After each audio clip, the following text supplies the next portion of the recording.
بسم اللہ الرحمن الرحیم۔ آداب زندگی کے سلسلے میں آج جس موضوع کا میں نے انتخاب کیا ہے وہ ہے اولاد کی پرورش، کیونکہ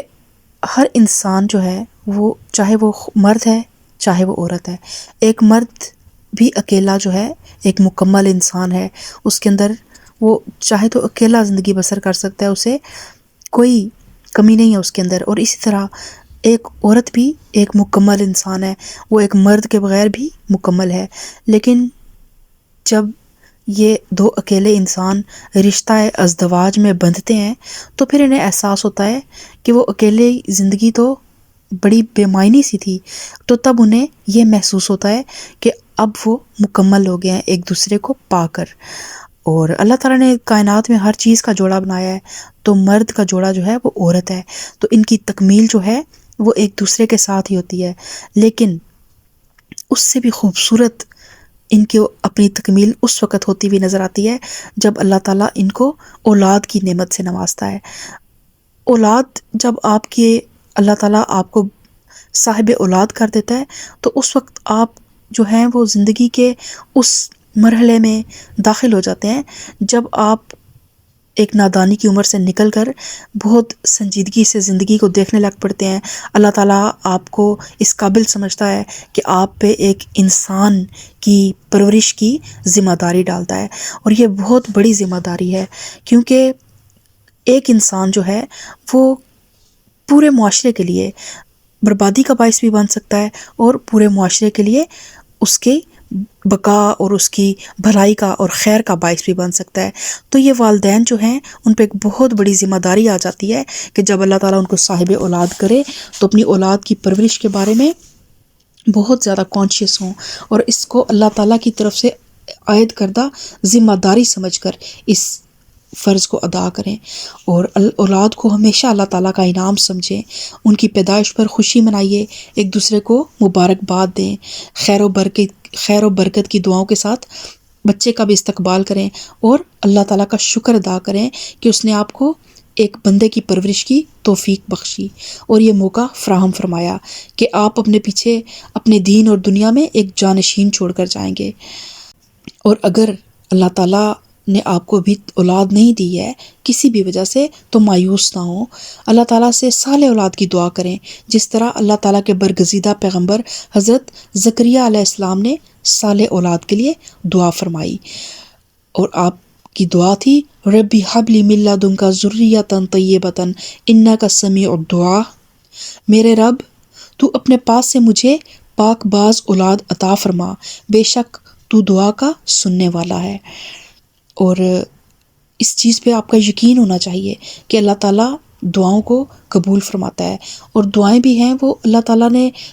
ایک دعا ایسی ہوتی ہے جو اللہ تعالیٰ دنیا میں ہی قبول کر لیتا ہے، ایک دعا ایسی ہوتی ہے کہ وہ ہم مانگ رہے ہوتے ہیں لیکن وہ ہمارے لیے ہمارے حق میں بہتر نہیں ہوتی، تو اللہ تعالیٰ اس کو تک قبول نہیں کرتا۔ اور کچھ دعائیں ایسی ہوتی ہیں جب وہ ہوتی جائز ہیں لیکن دنیا میں قبول نہیں ہوتی، تو آخرت میں اللہ تعالیٰ ان نا قبول ہونے والی دعاؤں کے صلے میں ہمیں بہت سے درجات سے اور بہت سے انعامات سے نوازتا ہے۔ تو دعا کا دامن کبھی بھی ہاتھ سے نہ چھوڑیں، اگر آپ کے حق میں بہتر، اور یہ یقین رکھیں کہ میری اللہ تعالیٰ میری وہ دعا ضرور قبول فرمائے گا جو میرے حق میں بہتر ہوگی، اور جو قبول نہیں فرمائے گا یا تو میرا حق میں بہتر نہیں ہے تو یا میرا رب اس کے بدلے مجھے بہترین چیز سے نوازنا چاہتا ہے، تو کبھی بھی اللہ کی رحمت سے مایوس نہ ہو، اور اولاد کی پیدائش پر کبھی دل تنگ نہ ہو۔ معاشی تنگی، صحت کی خرابی یا کسی وجہ سے اولاد کی پیدائش پر کڑھنے یا اسے اپنے حق میں ایک مصیبت سمجھنے سے سختی سے پرہیز کریں، اور کبھی بھی اولاد کو ضائع نہ کریں۔ پیدا ہونے سے پہلے یا پیدا ہونے کے بعد اولاد کو ضائع کرنا بدترین سنگ دلی اور بھیانک ظلم اور انتہائی بزدلی ہے، اور دونوں جہانوں کی تباہی ہے، اور اللہ تعالیٰ کی بہت زیادہ ناراضگی کا باعث ہے۔ اللہ تعالیٰ کا ارشاد ہے، اللہ تعالیٰ سورہ انعام میں فرماتا ہے قد خسر الذین قتلوا اولادہم سفہا بغیر علم، وہ لوگ انتہائی گھاٹے میں ہیں جنہوں نے اپنی اولاد کو ناسمجھی میں اپنی حماقت سے موت کے گھاٹ اتار دیا۔ اور آج کل ہم خصوصاً جب سلسلے دیکھتے ہیں مہنگائیوں کے اور اولاد کی جو ذمہ داریاں، آج کل یہ چیزیں واقعی مشکل ہیں، لیکن ہر روح اپنا رزق لے کے آتی ہے۔ آپ دیکھتے ہیں جیسے کوئی بچہ آج تک اس دنیا میں،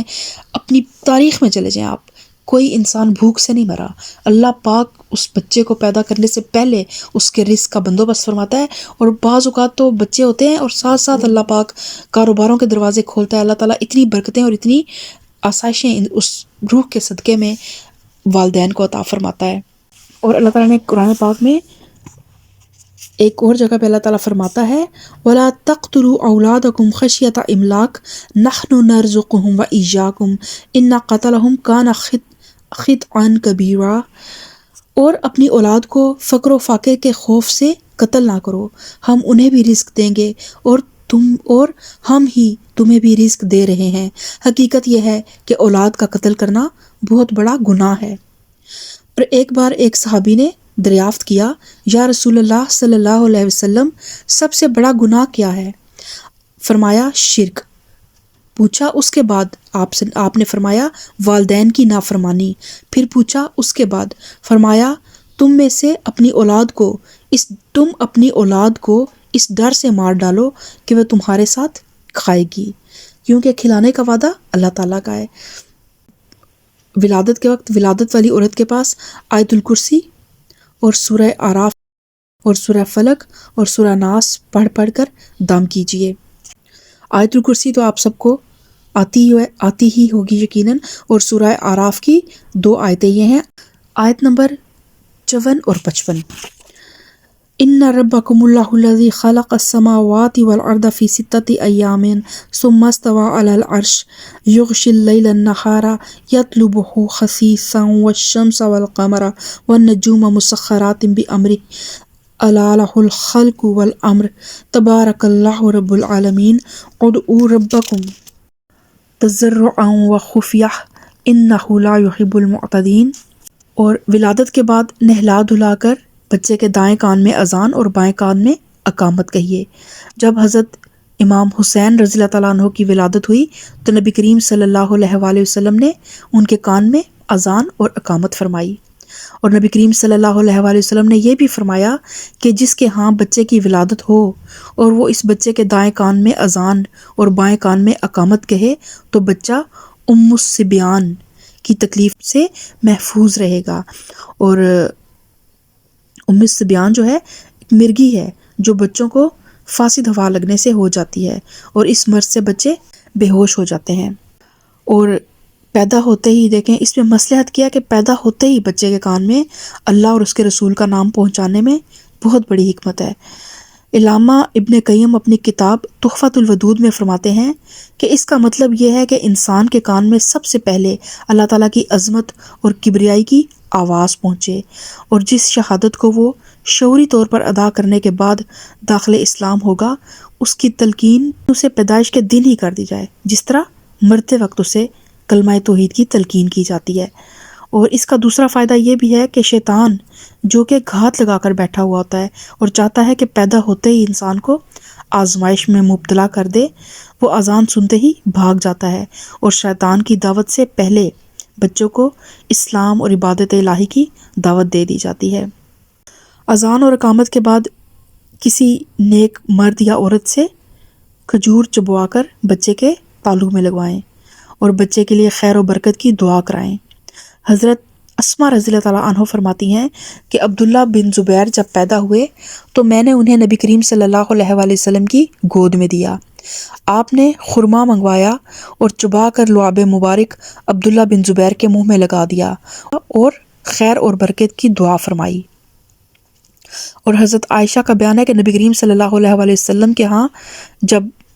نومولود بچے لائے جاتے تھے تو آپ صلی اللہ علیہ وآلہ وسلم کھجور چبا کر ان کے تالو کے ساتھ لگاتے اور ان کے حق میں خیر اور برکت کی دعا فرماتے تھے۔ اور بچے کے لیے بہت پیارا اچھا سا نام تجویز کریں، خصوصاً جو پیغمبروں کے نام پر ہو، یا اللہ تعالیٰ کے نام پہ اگر آپ کوئی نام رکھنا چاہتے ہیں تو پہلے عبد لگا کر اس کی ترتیب دیں، جیسے عبداللہ، عبد الرحمن، عبد الاحد، عبد الصمد۔ اور نبی کریم صلی اللہ علیہ وآلہ وسلم کا ارشاد ہے قیامت کے روز تمہیں اپنے اپنے ناموں سے پکارا جائے گا، اس لیے بہترین نام رکھا کرو۔ اور نبی کریم صلی اللہ علیہ وآلہ وسلم کا یہ بھی ارشاد ہے کہ اللہ کو تمہارے ناموں میں سے عبداللہ اور عبد الرحمن سب سے زیادہ پسند ہیں، اور آپ نے یہ بھی فرمایا کہ انبیاء کے ناموں پر نام رکھو۔ اور بخاری میں ہے کہ آپ صلی اللہ علیہ وسلم نے فرمایا، میرے نام پر نام رکھو، میری کنیت پر مت رکھو۔ اور کبھی ایسا ہو کہ اگر لا علمی میں آپ نے کسی بچے کا نام رکھ دیا اور آپ کو بعد میں علم آ جانے کے بعد آپ کو پتہ چلا کہ یہ نام جو ہے اس کا مطلب اچھا نہیں ہے، تو بچے کا نام تبدیل کر دیں، کیونکہ بچے کے نام کا اس کی شخصیت پر بہت زیادہ اثر ہوتا ہے۔ اور ہمیشہ کوشش کریں کہ اپنے بچے کا جو نام رکھیں اس کو پورے نام کے ساتھ بلائیں۔ مطلب اتنے خوبصورت نام ہوتے ہیں، جیسے کسی کا نام عبد الرحمن ہوتا ہے تو ہم اسے مانی مانی کر کے بلانے لگ پڑتے ہیں۔ تو بامعنی ناموں کے ساتھ اپنے بچوں کو بلائیں، کیونکہ بچے کی شخصیت پر اس کے نام کا بہت زیادہ اثر ہوتا ہے، اور بچے کی جو نام، جس نام سے ہم اپنے بچے کو بلائیں گے وہی ٹریٹس اس بچے کے اندر آئیں گے۔ تو ہمیشہ اپنے بچے کو اچھے نام سے، جو اس کا نام رکھیں اس کو مکمل نام کے ساتھ پکاریں، اس سے آپ کے بچے کی شخصیت میں کانفیڈنس بھی آئے گا۔ اور نبی کریم صلی اللہ علیہ وسلم اگر کسی کا نام آپ صلی اللہ علیہ وسلم کو مطلب کے لحاظ سے اچھا نہیں لگتا تھا تو آپ صلی اللہ علیہ وسلم اس کو بدل دیتے تھے۔ اور حضرت زینب ابو سلمہ کی بیٹی ہیں، ان کا نام برہ تھا، اور برہ کے معنی ہے پاک باز۔ تو نبی کریم صلی اللہ علیہ وآلہ وسلم نے جب یہ سنا تو فرمایا، خود ہی اپنی پاک بازی کا دم بھرتی ہو۔ تو لوگوں نے کہا پھر کیا نام رکھیں؟ آپ نے فرمایا زینب رکھیں۔ اور 7ویں دن اپنے بچے کا عقیقہ کریں، لڑکے کی طرف سے 2 بکرے اور لڑکی کی طرف سے 1 بکرا۔ لیکن اگر لڑکے کی طرف سے 2 بکرے آپ کی حیثیت نہیں ہے، آپ کی استطاعت کم ہے، تو آپ 1 بکرے سے بھی کر سکتے ہیں۔ یہ بالکل حکم اس طرح فرض نہیں ہے کہ آپ نے 2 ہی بکرے کرنے ہیں، آپ 1 بکرے سے بھی بیٹے کا عقیقہ کر سکتے ہیں۔ اور بچے کے 7ویں دن جب آپ بال اتروائیں تو اپنی استطاعت کے مطابق اس کے بالوں کا وزن کریں، اس کے برابر سونا یا چاندی خیرات کریں۔ نبی کریم صلی اللہ علیہ وسلم کا ارشاد ہے، 7ویں روز بچے کا نام تجویز کیا جائے اور اس کے بال اتروا کر اس کی طرف سے عقیقہ کیا جائے، اور ساتھ ہی ختنے کا بندوبست بھی کریں۔ اور اگر کوئی میڈیکل ریزن ہے، بچہ انڈر ویٹ ہے یا کوئی مسئلہ ہے، تو پھر بے شک آپ ابھی اس کو ڈیلے کر سکتے ہیں، لیکن کوشش کریں کہ بچے کی ایک نماز کی عمر سے پہلے 7 سال سے پہلے آپ بچے کا ختنہ کروا لیں۔ تو آج یہ ایک سلسلہ ہوگا لیکچرز کا، اور آج اس سلسلے کا پہلا لیکچر جو ہے یہ میں آپ کے ساتھ شیئر کر رہی ہوں۔ آگے بھی ہم مزید پڑھیں گے کہ ہمارا اسلام، ہمارا دین، ہمارے نبی کریم صلی اللہ علیہ وآلہ وسلم ہمیں کون سے اصول اور کون سے طریقے انہیں بتائیں کہ جن خطوط پر ہم عمل کر کے اپنے بچوں کی پرورش کریں، تو وہ ایک امت مسلمہ کے بہترین فرد بن کر معاشرے میں ایک پازیٹیو رول پلے کریں انشاءاللہ۔